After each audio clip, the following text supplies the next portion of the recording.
Make sure you bring back a big fish. Okay. How are you? Nice to see you.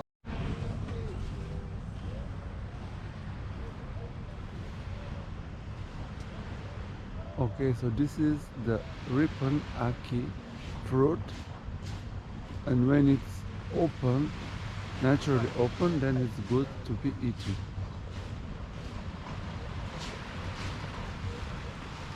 Otherwise, it's poisonous.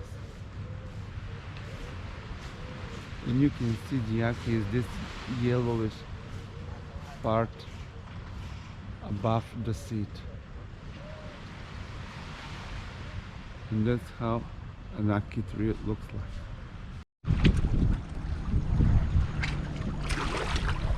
Okay guys, so now we are showing you the open ackee fruit.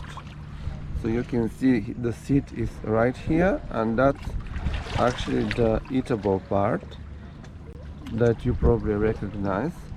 So very important for you to know that the ackee fruit is ready to be eaten when it opens by itself. So this one we've opened ourselves, so it's not completely ready and should not be eaten. However, we're just very curious to find out what's inside. So I hope you like it, and thank you very much for watching.